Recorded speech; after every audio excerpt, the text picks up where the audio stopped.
Welcome, my friends, to Life Interrupts Us. It's my podcast. It's new. This is season 1, and we're excited about it. This season, we're focusing on relationships and all aspects of it. We're going to talk about dating. We're going to talk about friendship. We're going to talk about sex. We're going to talk about romance. We're going to talk about having low standards and lofty expectations. We're going to talk about fathers, parents, children.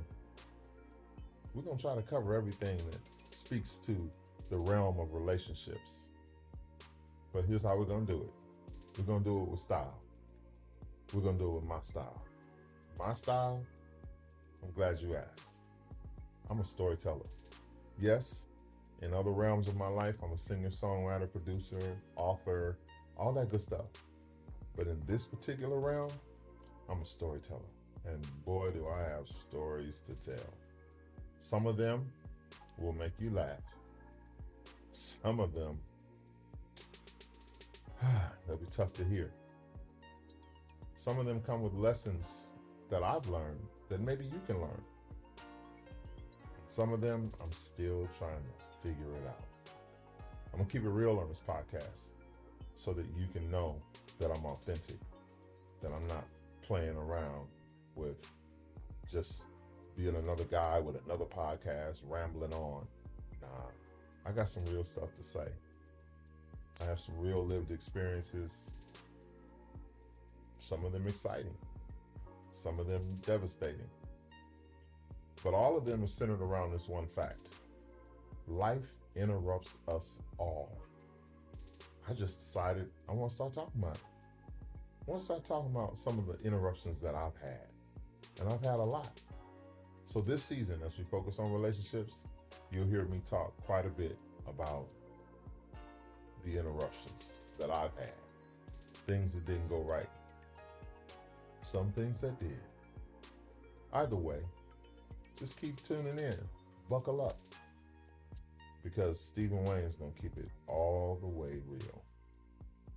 So, let's get ready to overcome the interruptions.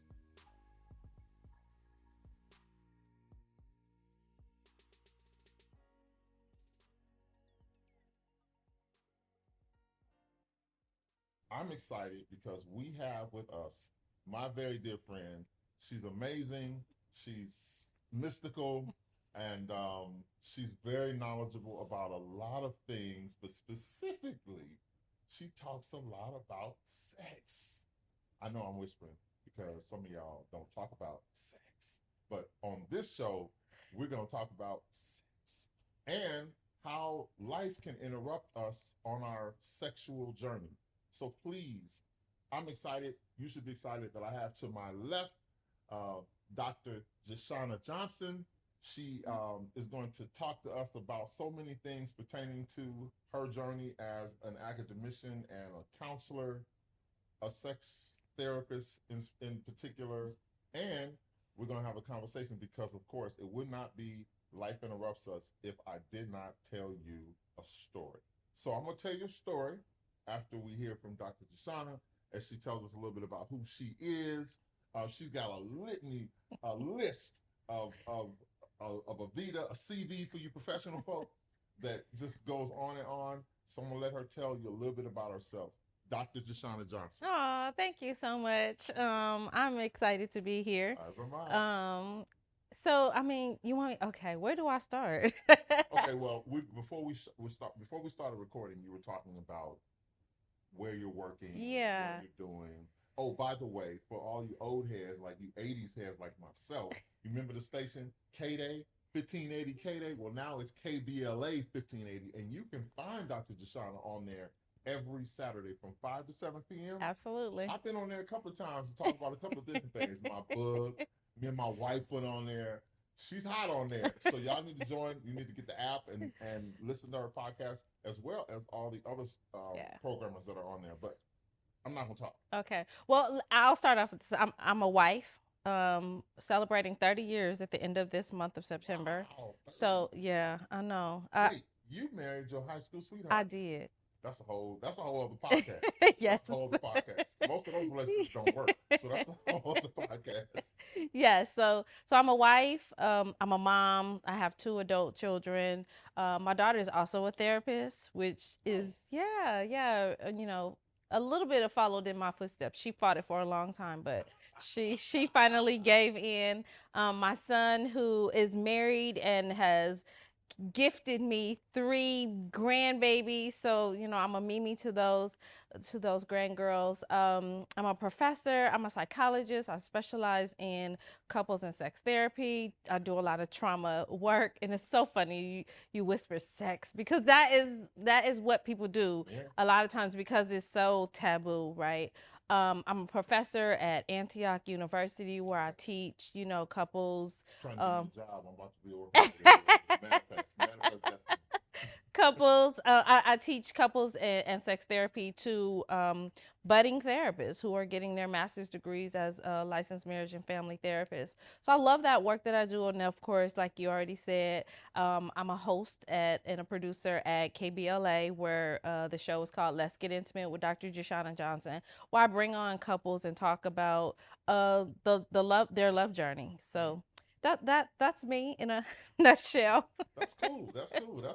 That's a very precise or is a concise Yes. introduction for yourself. So this particular episode, we're focusing on the 3 L's: like, love, and lust. Now, I have always been interested in how those 3 things can be interchangeable, whether or not they evolve. And I got a story to tell that kind of sets up the evolution aspect of the conversation. So I was dating this girl. She was a friend of mine. And number one, that I shouldn't have done that. I should have left it where it was.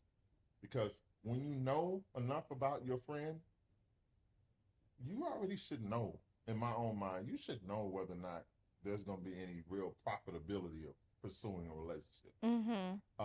But I had an infatuation with her for a very long time. And then the opportunity came where I could pursue it. Now, I won't go so far as to say that it was lust, because I'm not particularly a lustful person, at least not in my own definition. Okay. But I did want her to some extent. So we started dating, and it was great until it wasn't. She had a whole other situation going on that I was aware of, but I allowed myself to get tangled up in an entanglement. Thank you, Jada. And not only did I end up getting my heart broken, but she ended up pursuing the person that she still had in her life at the time. And to me, it was, I longed for her like she longed for him. But the difference was I wasn't willing to allow myself to be collateral damage for what I was longing for. She went that route, and she got what she ended up getting what she wanted. And a laundry list of complaints and regrets and drama that followed their lives for years. And in my mind, I'm thinking, well, perhaps her lust or longing for him evolved into love or whatever, but I can guarantee you that by the end, she didn't even like him. Because he showed his hand from the beginning. And I think sometimes when we got blinders on, we just go after what we want and we don't look at the signs. So what's your thoughts on that? It's a lot of L words coming up, right? I said I know, but then as you were talking, I was thinking limerence. I have never heard that word. Yeah, so like, limerence tends to be this kind of infatuation, but it's like the unknown. You don't know that it's reciprocated back to you. And so a lot of times people tend to think like they're in love with someone, but they really are in limerence. They have this infatuation about... How you spelling limerence? Like it sounds? Yeah. Rhyme, rant? Yes. Man, I'm an author. I should know these things.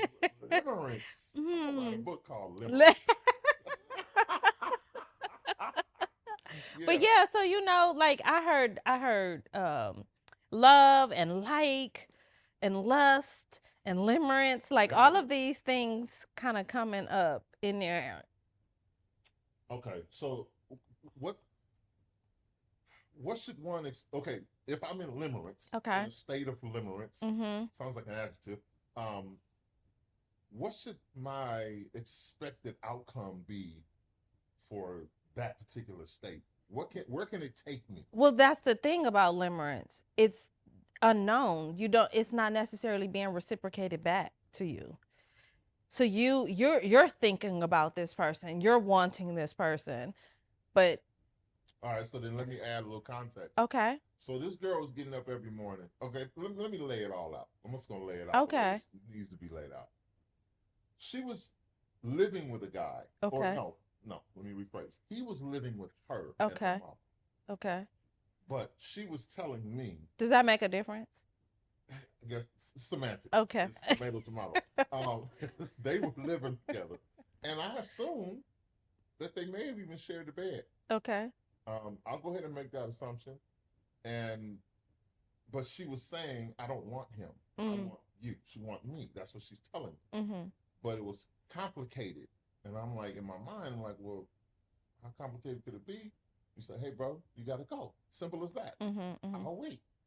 But I allowed her because I knew he was in the picture before I jumped in the water. So that's the bigger question. Yeah. The limerence. Limerence. Now I gotta look at the variations of how we can use that word. So he's in the picture like that.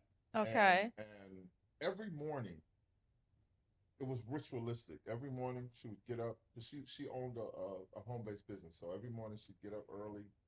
I used to get up early because at that time I owned a hair salon, so I was always up.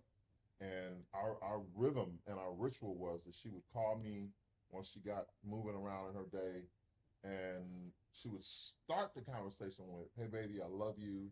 How did you rest?" While someone else. Yes. Oh, okay. Yes. Okay. I'm just wanting to make sure I'm keeping the story straight. Yes. While a dude is probably in the next room, and that was okay with you. I was in, which is not something I normally did with love, but actually that's not true. I've been a bit of a gambler with love. Okay. So I was. What exactly does that mean?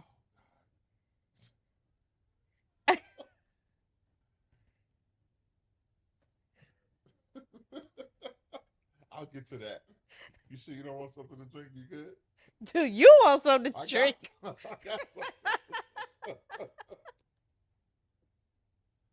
Okay, so before I unpack what the gamble of love is, okay, let me finish telling the story. So it would be a morning call, and it would be very loving and very endearing, and I look forward to seeing you later on in the day.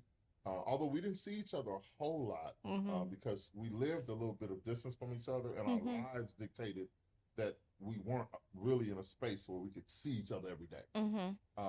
But yeah, so yeah, it's yes, he was there while all this was going on, and he never left. Now, and none of that was uncomfortable for you. It was, and it grew even more uncomfortable because she shared with me, we're at dinner, and I could tell there was a vibe. And she said, "I need to tell you something." And I looked at her and I said, "You slept with him?" And she said, "Yes." And she started crying. And that was weird because I've never really been cheated on. And I wasn't sure. I don't know if that was cheating. I think that's what I was going to say. I was like, you were the side dude. Right. Somebody over there looking like, I'm not even sure if we were in a full-blown relationship where I could say I got cheated on. Nonetheless, the feeling was the same. Okay. Were you used to loving like that? No, not particularly. I only loved like that one other time. But not like that. That was the first time I ever journeyed down that street. Okay. But I Well, I guess my question is, were you used to loving people who were unavailable? no, Okay. no, Okay. only one person, and we had a very extensive conversation about that Mm-hmm. on your radio Mm-hmm. station.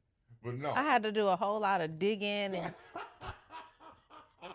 that was the chase down. You know, that was the LeBron James.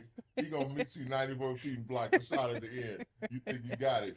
No, I outside of that, I'd never done that. okay. Ever. So Okay. this was uncharted territory for me. Okay. And because I had spent a long time prior to that in a space where I was numb and I had gotten revitalized as it pertains to love and really reopening my heart to it, I was like, okay, I've wanted her for so long. I didn't chase her because I wasn't available to chase her, and she wasn't available to be chased. But I had my eye on her so long that when I saw the opportunity, I was like, that. And now here's what gets interesting, because me and the guy were friends to some extent. And he told me that he didn't want her like that. So that's where the Okay, so wait a minute. That's where the limerence. You were in the middle of both of them? Because I was friends with both of them, but I was more her friend. But you would hear her conversations about her not wanting him, and you would hear his. No. So at the time, I was just a friend. I had some feelings for her, but I wasn't pursuing them. Okay. But she was pursuing him. Right. But he was telling me he didn't want her. Okay, so I was friends with her. Okay. We have been long-time friends for years. Okay. Even a decade or so. But she introduced us to him. He was in her life. He confided in me that he did not want her like she wanted him. Limerence. Okay. Right? Okay, limerence. Limerence. Short I. Okay. See, English teacher. Limerence. So I told him, I'll never forget this. We were going somewhere, just he and I. And I said, hey man, what's going on with you and her, man? He's like, man, to be honest with you, I'm not feeling her like that. He said, she's really being aggressive, but I'm just trying to get on my feet and move. He said, she's helped me by letting me stay with her, but I'm just trying to make my move and move on. And I said, but have you let her know that? I said, because that's my friend. I said, and if you don't let her know that, I'm going to let her know that. Now, none of that was me digging for information so I could make a move. Right. I never had to be that guy. When I want to move on something, I don't care who's in the way. I'm moving on. Uh-oh. And I've told you that. So, yeah. So that's a whole other story for that lady sitting over there. Yeah, I told the dude that you can either stay in the way, I'm going to go through you, or you can move out the way. Okay. So I wasn't about to do this detective work so I could use stuff against him. I was being a genuine friend. And at that time, I hadn't thought about pursuing her because she was with him. I'm not going to break up somebody's situation. But when he told me that, I said, man, you need to let her know that so that she can be free and stop chasing you, because she was on him hard. Well, that didn't happen. He never told her. And I watched and I watched and I watched. And I said, okay. All right, well, since he decided not to tell her, and now I've decided I want her, he's not gonna stand in my way. And so you told her? No, I never did tell her. Oh, okay. I never did tell her, because that was for him to tell. I didn't need to tell her, and I didn't need to use that as ammunition for myself. My RIZ, as the young kids call it, was strong. I didn't have to worry about, hey, by the way, you know he don't even like you like that. Okay. I could care less. So that's how it evolved. But I think that once he got wind of the fact that I was in the picture, then he turned up a heat that was already simmering on her end, but not on his. And because it was all game. Yeah. And I'm like, okay. So yeah, it was a very messy situation. I was not accustomed to getting in messy situations. That was not my thing. And that's why I said to this day, I regret it. I regret it for two reasons. One, it put me in a heartbreaking situation. One that actually kind of in my own mind needed to happen for some freedom and some healing for myself. Right. Some things that I hadn't explored. But it ruined our friendship. Because she and I were really friends. I used to do her hair. We used to hang out. It was all good. But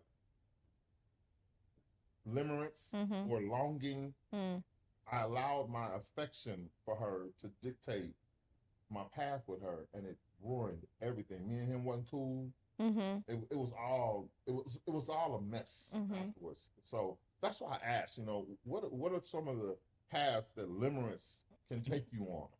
And it looks like it took me on one. It took her on one too, because she ended up marrying him. But it was bad. So do you ever think that evolved into love for her? As I got to know her on a more intimate level, I don't think she was ever capable in the state that she was in of loving anyone. As much as she was very endearing to me, and even that night at the dinner, we went to the movies afterwards, even though I was devastated. And if you'd have walked in the movie theater and saw us, you would have thought, oh, that's such a loving couple, because she was extra physically affectionate, more so than normal. Because I was sitting in the movie theater trying to sort through this feeling what had just happened. I had never really had before. Right. I had never experienced that. So I was like, how am I supposed to react? And I've always been a thinker, so I think through my reaction almost before. Okay. And so I was messed up. But I was feeling what I was getting from her in that moment. But it was in that moment. She wasn't a giver. In terms of her affection, herself. And so I don't know that love was something that it evolved into for them, because she was so, she was a I want what I want person, and I'm more so than I was. I was not necessarily like that and that to that degree, but she was a I'm gonna do whatever I gotta do. Literally, to get what I want. Okay. Which was something else that I didn't really care for about her. But those are things that I kind of discovered once I got into an intimate space with her.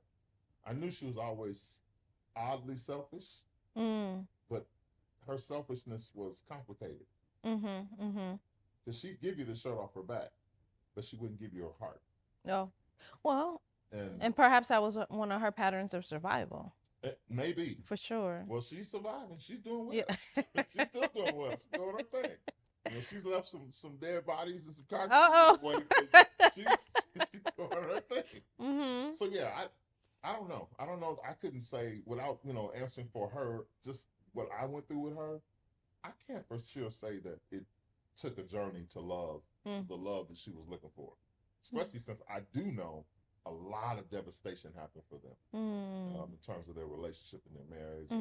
It's been interesting. So, but yeah, that was my curiosity about that evolution. Okay. I talk about lust from the perspective of longing.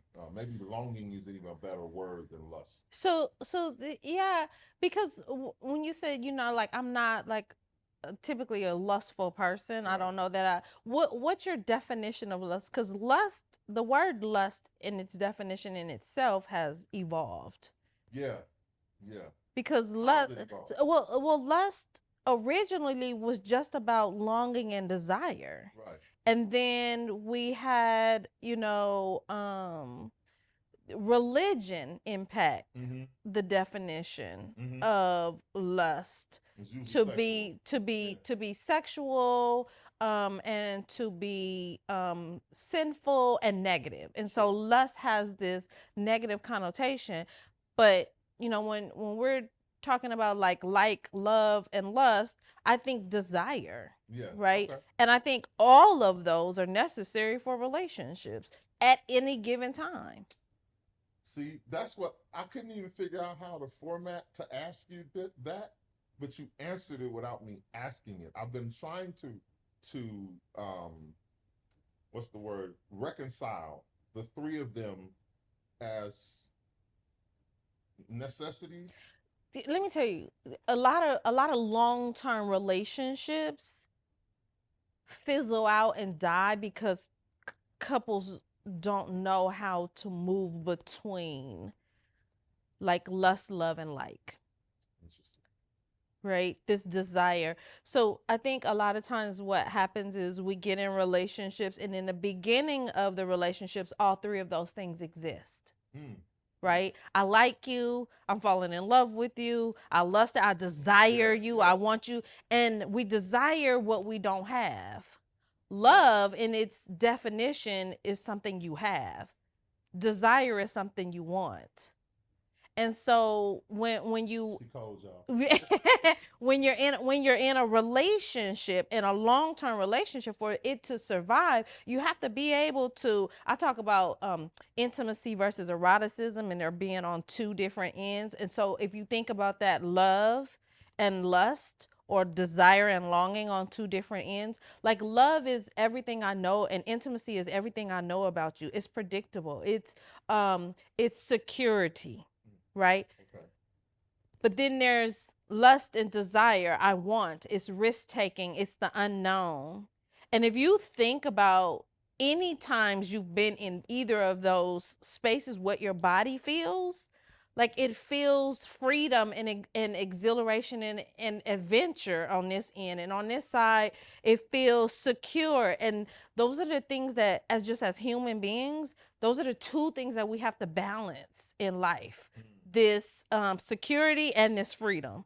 But because we get in relationships and we think all it's supposed to be is intimacy, and we're supposed to know everything into me, you see everything about you, then there is then there is nothing to want. Okay. And so I think long-term relationships end up fizzling out because we don't know how to lust for our partners. We don't know how to go back and forth. If you are enjoying this content to this point, and Dr. Jeshana is saying some heavy stuff that resonates with your soul and your mind and your body, like, subscribe, and leave a comment. So we're back, and we're here with Dr. Jeshana Johnson, radio host at KBLA 1580, formerly K-Day, back in the day, 80s that is, with Greg Mack. Yeah, y'all don't know nothing about that. And we're talking about like, love, and lust, or longing, or desire, or limerence. Some of y'all in a limerence state. I bet you that's a word. She, man, you touched on some stuff that has caused me to want to ask you. You said something about long-term relationships and how sometimes they fizzle out because they haven't figured out how to long, lust, or desire after their partner, because that's something that kind of is in the heightened stage of the unknown. So you said at the very beginning you've been married for 30 years this month. You and I are friends, and so I already know that you married your high school sweetheart. I need to know how that happened and how you reconcile this theory about longing after or lusting after your partner anew. Yeah. 30 years. See, we got 20 years coming. We're in our 20th. 30 years is a long time. And how do you do it? And how do you, what button do you push or twist do you turn to say, today I'm lusting at you. It ain't limerence either. You get that line, you can rinse. So I need to know, but I want to know. Okay, so yes, I met my husband when I was 15 years old. And he was 17, and we were in high school together. I want to say this first. In a long-term relationship, love, like, and lust wax and wanes. There's ups and downs. It's never passionate the entire 30 years. There's been some times where passion wasn't there, right? And then that passion comes back. And what I know for sure is that how you keep a fire going is space and air. How you put the fire out is to smother it. And so when you give space and air for him to do him and me to do me, when we have outside energy, when we are doing things that bring us joy and pour into us, we have outside energy to bring into the marriage, to bring into the relationship. A lot of times people want their spouses to be their everything. My husband is not my everything, and I don't want to be his. That's too much pressure. You on everything right now. You have no idea how heavy of a thing you are. I don't want to be his everything, and I don't want him to feel the pressure to be my everything. What we expect now, we also have to understand romantic relationships have evolved. We used to get married for economic wealth, Sure. right? Now it's emotional stability. And so desire and love is new in romantic relationships and marriages. And we still haven't figured out how to really keep that going. But when I see him doing his thing, I desire him. When I'm looking at afar and seeing him confident in doing his thing, not necessarily up under me, it makes me desire him. A funny thing, I feel like I'm a pretty good dresser, right? I feel like I feel like I have helped my husband step up his game. Okay. So quick story, because you like stories. Storyteller. Yeah, that's right. Quick story. We just went on a family trip to the Dominican. You always going on a family trip. I know. We just went on a family trip to the Dominican. And sometimes it's cute to be like, let's go shopping together, right? Hold on. My son and his wife, they're still newlyweds, so they be dressing alike, and I think that's so cute, right? We don't have to dress alike, but like maybe color matching, and the things like that. So okay. I got my feelings hurt that he went shopping without me. So backstory, we went to Greece. His suitcase never made it back home. So all of his vacation stuff, everything, he had to reshop for. He still don't have it? Well, no, he still had it, and that was 2 years ago. That was 2 years ago for my daughter's 30th birthday. Anyways, he went shopping for this trip. He didn't even consult me. I got my feelings hurt a little bit. But guess what? He was like the best dressed. I can't even say this word on podcast. You can say the word on dress breast nigga. That's what I'm talking about. Yeah. That's what he is. And I caught myself like sneaking looks at him just because of the outfits that he picked out and that to me, that is how you keep the fire going. The fire is anticipation, it's longing, it's wanting something that is over there. Wanting something that is over there. Okay, so here's the thing. This is a trip that you went down the path that you went down when you talked about a person being another person's everything. Yeah. My wife and I, you know our story.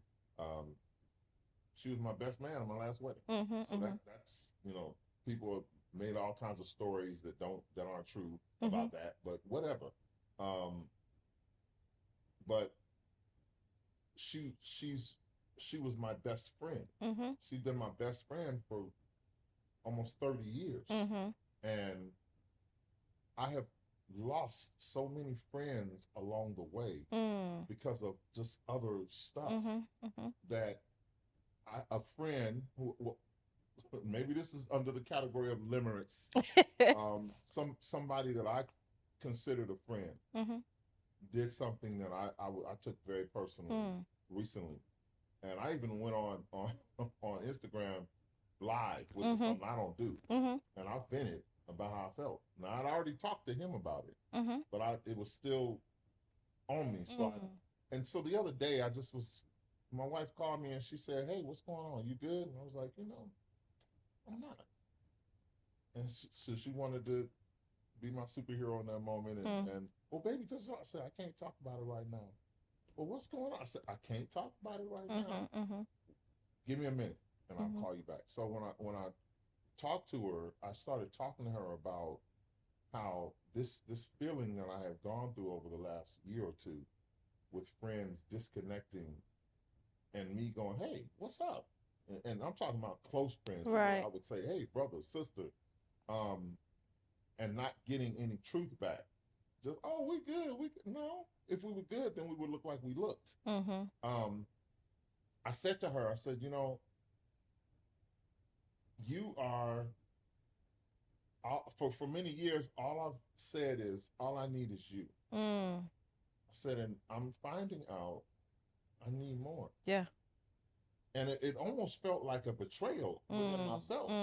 Because, but we're taught that, like, we're socialized that your mate is supposed to be your soulmate, your best friend, your all of that, and that's a lot of pressure. We're putting the pressure on one person that used to get provided by a whole village.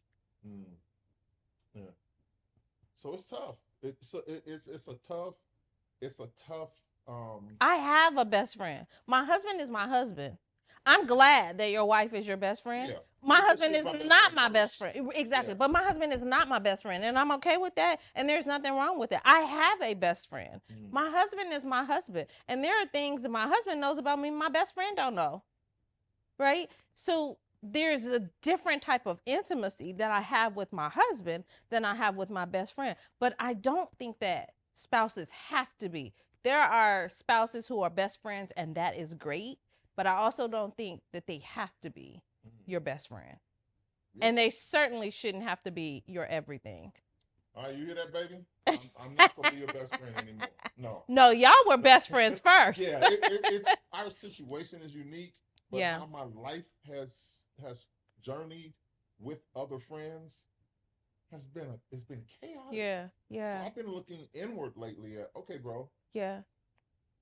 Why is there a common denominator that a lot of your friends, not all of them, but a lot of your friends that you consider to be close people have all turned or betrayed you in some kind of way? What's that about? Now that's different. Like, that's different. But I also want you to understand too that every 7 years our circles change.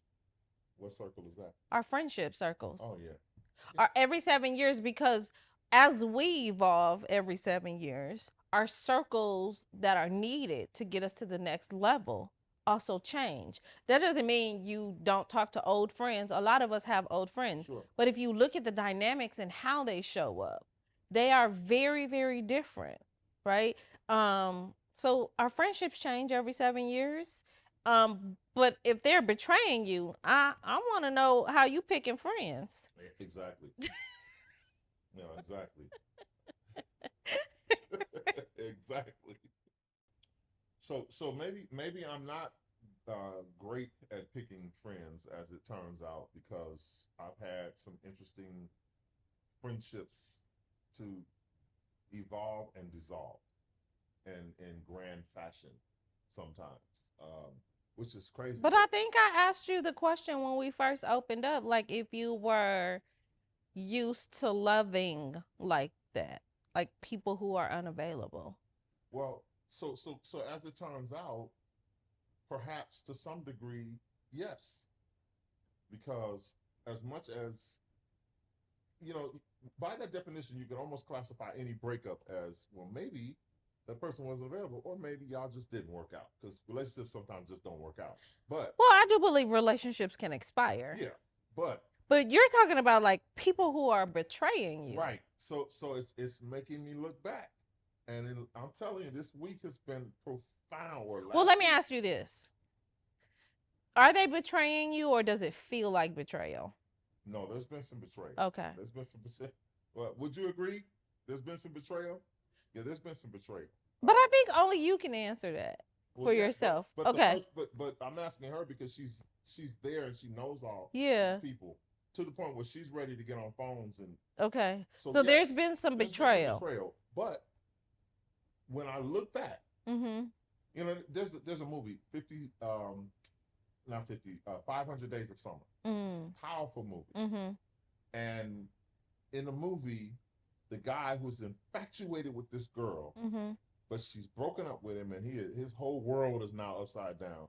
his 13-year-old sister comes to him one day, and they're at the park because she's playing a softball game or something, and he's just looking pitiful.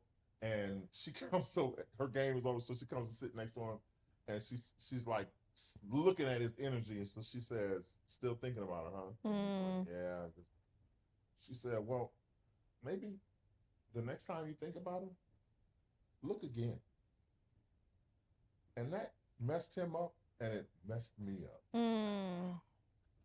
Take another look at what you have been looking at. And so now that I'm in that take a look again phase, I'm realizing that not day one, but maybe day 101, these people showed me who they were. Who they were. The first time you're supposed to believe them. Yes.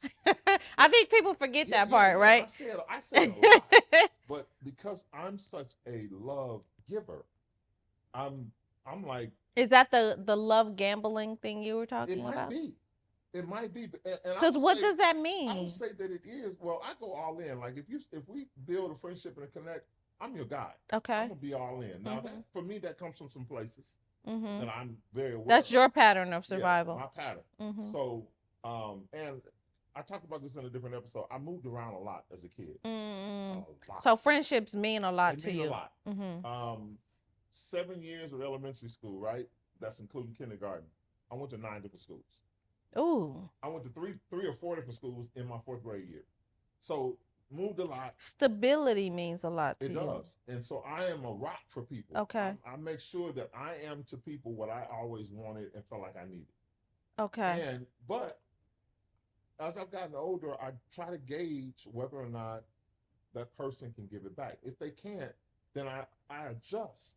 But lately, it's like some people have shown that they can give it, but then you give it and then you abruptly snatch it away. That's betrayal. It's like, well, wait a minute. Well, what? And then when I say, well, what happened? And you go, oh, we good. No, we not. My homeboy said, man, there's no love lost. And yeah, actually it is. And that you were treated with such a cavalier attitude. There's no love lost, you know. So what you're saying about that is powerful, because the one thing I'm grateful for, I can lean on my wife. And sometimes in a departmentalized way. Sometimes I just need the best friend in her. And she makes herself available. I talk to her more than anybody. She knows everything about me. And then sometimes, yes, I'm longing for her in a different way, and then I make that known. But it's just a trip. I honestly, Dr. J, I had no idea that this conversation was going to even take the path that it's taken. I had some whole other things working in my head. You know, I was like, yeah, you know, so what happens when a person's in a relationship and they no longer longing or lusting for somebody and they don't like them, but they say they love them. I had a whole... And that happens too. That happens too, which is and I was trying to figure out, like, where on the continuum does like fit? Because I think in order to start any kind of relationship, you have to like them, right? You have to like them. But I feel like is closer to lust when you're in a long-term relationship. So maybe it moves. Because I know people all the time who loves their partner, but they don't like them. Yeah. I know people who, one of the reasons why my hashtag is Sex Lives Matter is because because a lot of times we love our partners, we don't desire them. So what happens when we're in that stage? Like if you worked with a couple and they told you, I love him to death. But I believe it. And I believe it because those are different things. So what do they context is key. A green light then, you know. No, yeah, I don't give anybody a green light. Only person that gets a green light from me is me. Okay. Right? So I don't give anyone a green light.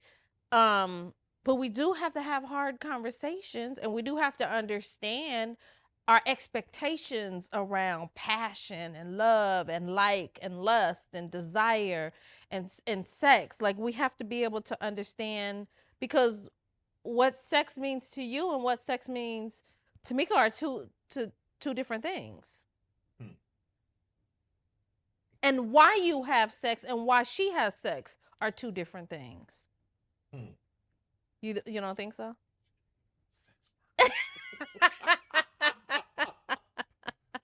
Oh my God, man, this is a whole. Well, guess what? These niggas in here talking about sex. Well, let me tell you something.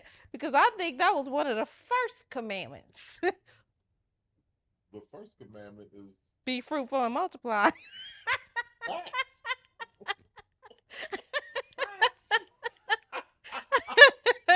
You can go on and fact check that one, but was like, I forgot to record the most important one. Yeah, I mean, he said, "Hey, go, be fruitful and multiply."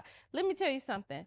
God was the creator of sex. I agree. I totally agree. Thank you, Lord. I totally agree. Totally agree. And that's why God is good, so sex should be good. It should be. But when is it something wrong? Okay. It ain't godly. But the thing is when sex is not good and or pleasurable, it doesn't motivate us to want to have it. Right. So you ask, how does passion die? Maybe because we haven't been intentional about, one of the couple, all the time, the couples want to know is, am I normal? And I'm like, yeah, if you're basing it off of American sex, we have lazy sex. American sex is lazy. We have it after we put in 8 hours at the job, running around kids, clean the house. Now we laying down, we're tired, we're like, all right, you want to do it? Give you the best 3 minutes right? of my life. And so our sex our sex lives tend to be our leftover lives. Wow.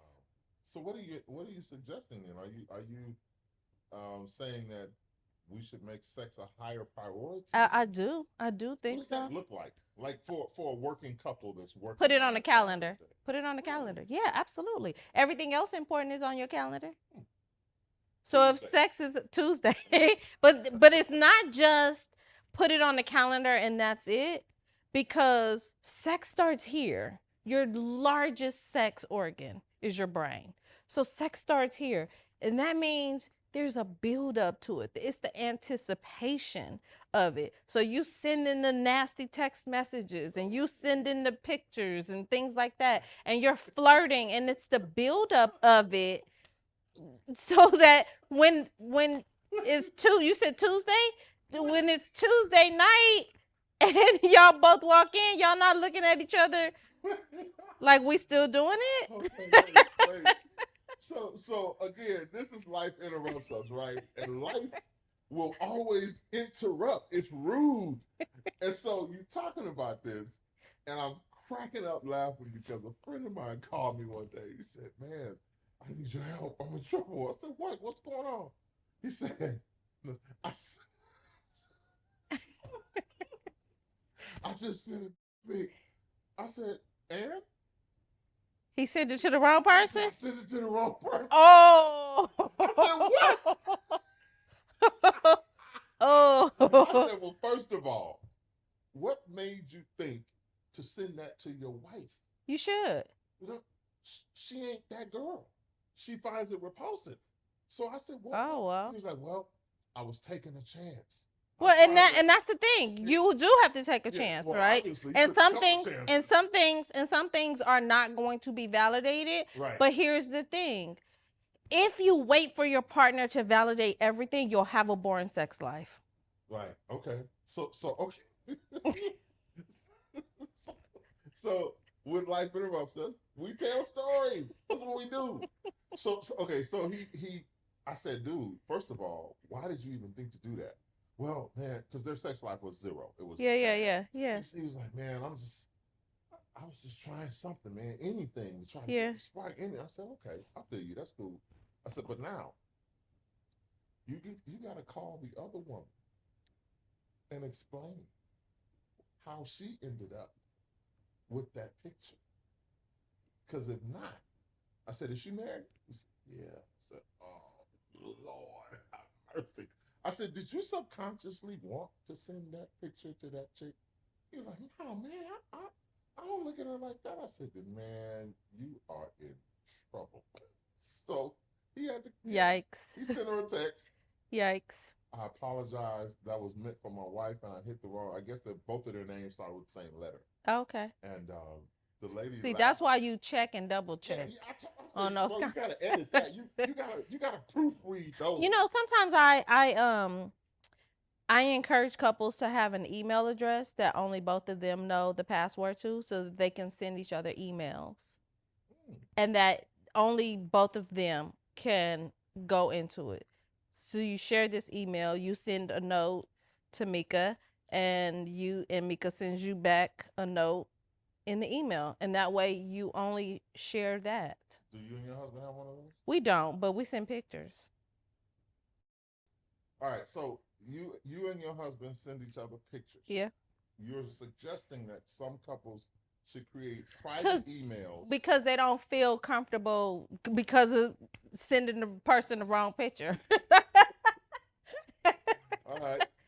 So okay, that's all good stuff. That's good stuff. How do you determine what's best for you? Is there some kind of metric?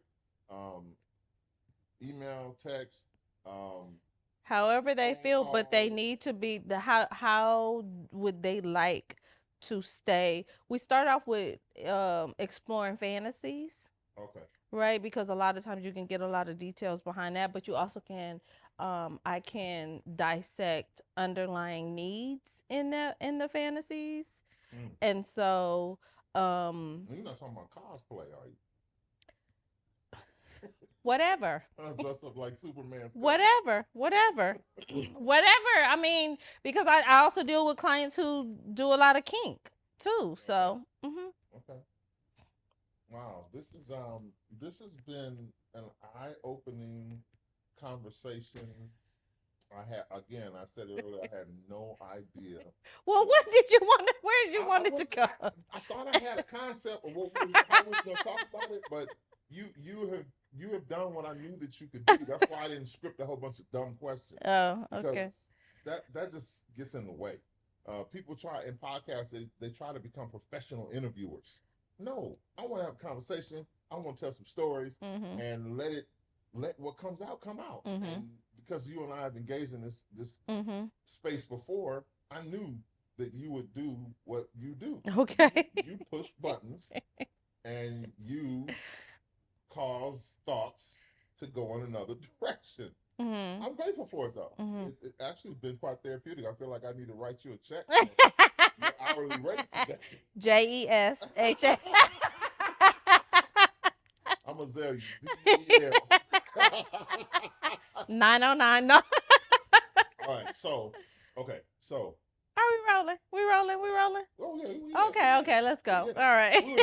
Okay. Good. Yeah. So.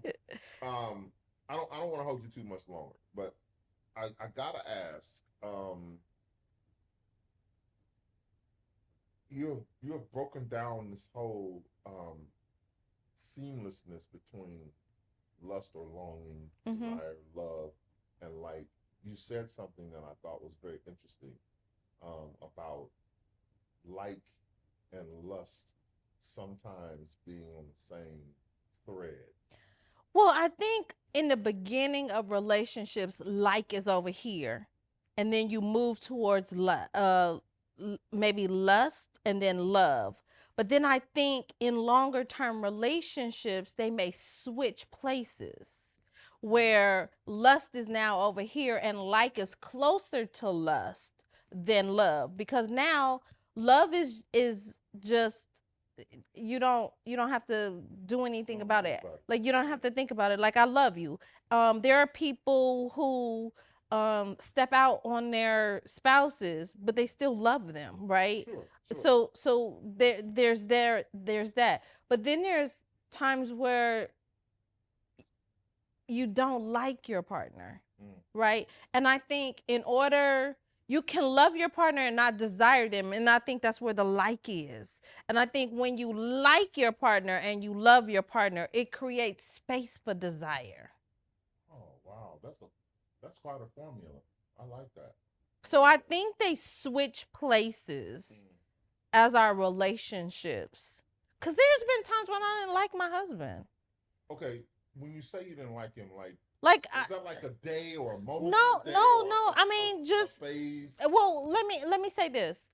When I got married, I did not know how to sustain a marriage. I had not really seen but I hadn't seen examples. Even if you had, you were still so young. But the thing is that even when you're young, right? The Bible says you find the wife of your youth, and so even when you're young, people married young. And my grandfather and grandmother on my father's side were 15 and 16. Yeah. When they got exactly. So they could get married young and still make it, right? Right. But I didn't know how to sustain a marriage. And so when I thought like, oh, the love is gone, or I don't feel the passion no more, and I didn't know that relationships and the passion wax and wanes and goes ups and down, I was like, oh, okay, well, this is done. Let me go find something. You know, people used to get divorces because they weren't happy. Now they get divorces because they can be happier.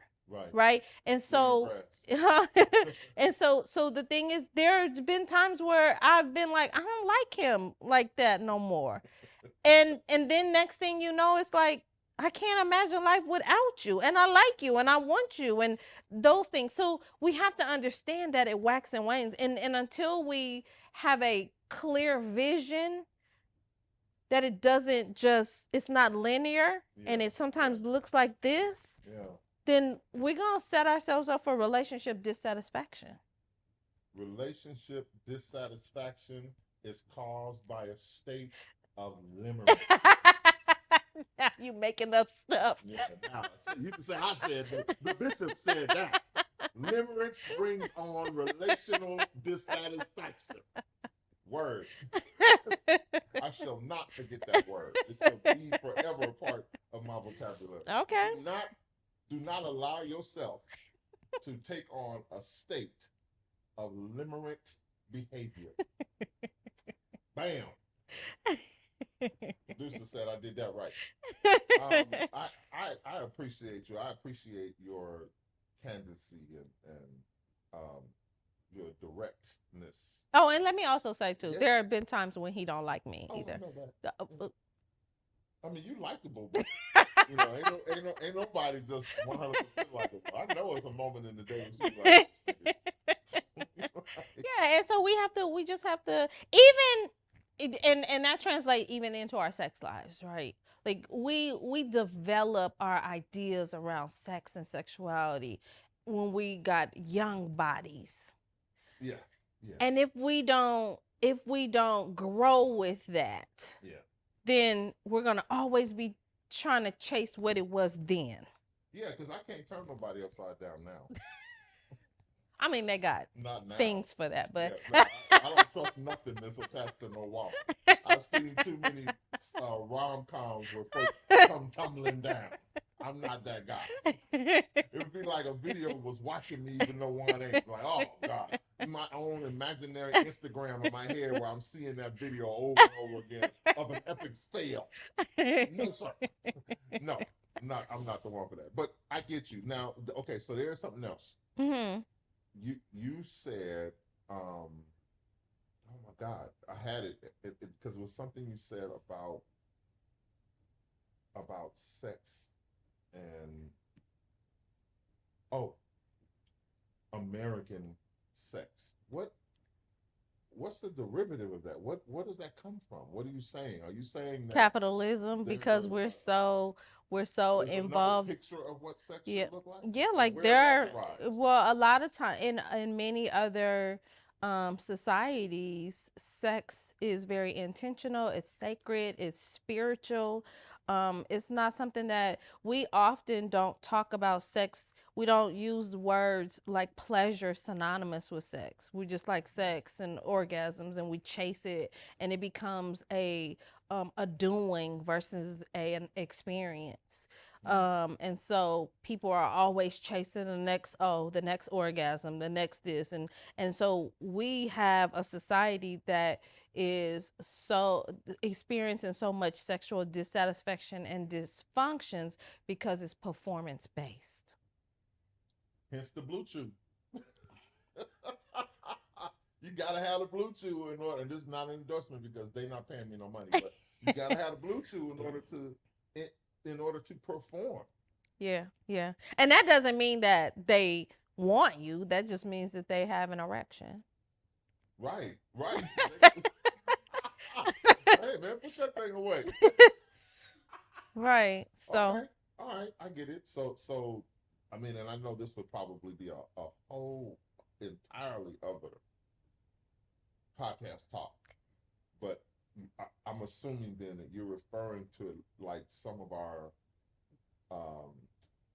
mid-global cultures that subscribe to Kama Sutra and various things that deal specifically with physical intimacy and emotional intimacy. Exactly, absolutely. Because porn is just like to me it's the glorification of the business. It's like you want to be like that guy because he's bigger and he can go harder and she can scream louder and all this sort of stuff. But that doesn't. And I often tell people like, I don't judge anybody for watching porn or using porn as a visual stimuli.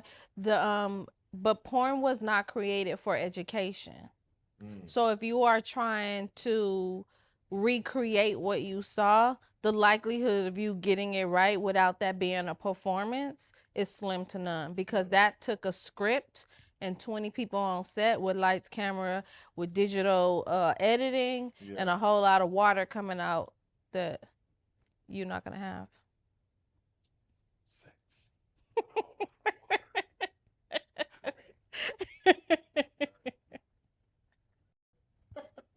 Hopefully your kids know about sex.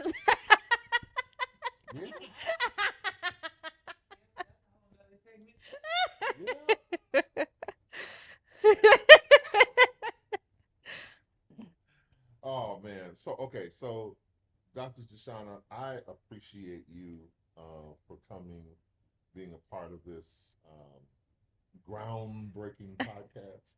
I really though I appreciate your transparency in what you shared. I value your wisdom and your insight. You are so insightful, especially when you start having conversations around love. You and I have had a lot of conversations about that. I almost feel like I need to be on your couch because I believe you want to unpack some things that are a part of who I am. Right. But seriously, I appreciate you as my friend and as a colleague in this communication broadcast world that I have ventured into. I've been a public speaker for decades, but this is a different form. And when I started scripting who I wanted to be on the first season, and I did that 2 years ago, your name was in there. I was like, oh, I gotta have Dr. Jeshana. So I appreciate you for coming and sharing your wisdom and giving us some anecdotes, some things that we can think about. That's one of the goals of my podcast is because it's called Life Interrupts Us, is life interrupts all of us. My question becomes to people, what are you doing to overcome the interruption? Because some people, the interruptions freeze them, and others, they're temporarily stunned, and then others, they are motivated by that hit to go even harder. And so you're, I won't say you're redefining, but your illumination of like, love, and lust, man, even the fact that you said lust has always been looked at in such a demonized way. Yeah. And it's a word that has a dual purpose. It can be, love can be wrong. Yeah. And so I'm grateful. So thank you so much for coming. Y'all need to listen to her and watch her. Listen to her on the app, the KBLA 1580 app. It's a really cool looking app too. But you need to listen to her, and she has an open line that you can call in. Oh yeah. On her Saturday broadcast, and I'm hoping to get back on there soon. So come on. My podcast and so that I can promote the next book that's coming. So thank you so much for coming. I just want to say thank you. I appreciate you as well. And I love that we can have like a natural conversation without it being scripted, because it wasn't. No, yeah. And I, I love the fact that you are putting out content for our community that has these conversations, because I don't think we have them enough. So thank you. Thank you. I Yes. appreciate that. Now, I got to have you come back. Of course. And soon. Okay. So, you don't live far, so it works out. Yeah.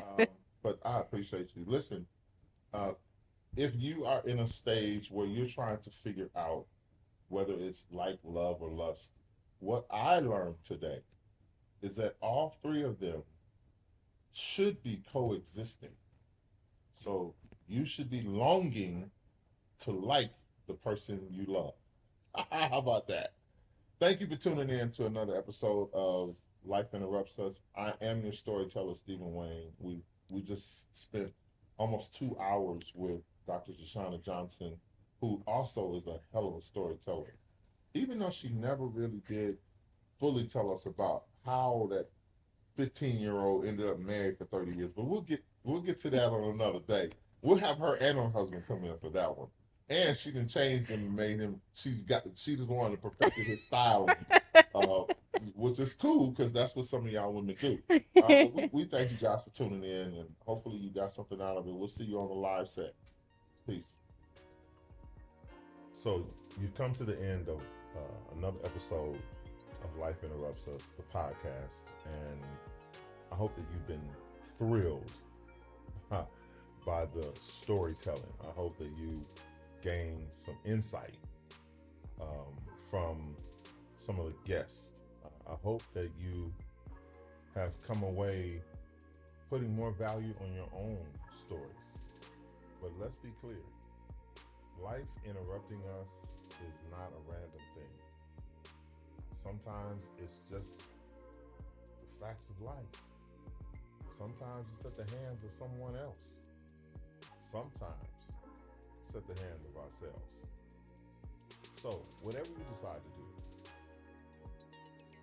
just make sure that you focus on being a victor and not a victim. That you focus on being an overcomer. That you focus on being the winner and not the loser of this game called life. Start telling your stories. I'm going to keep telling mine. I'm Stephen Wayne, and I'm honored to be your storyteller.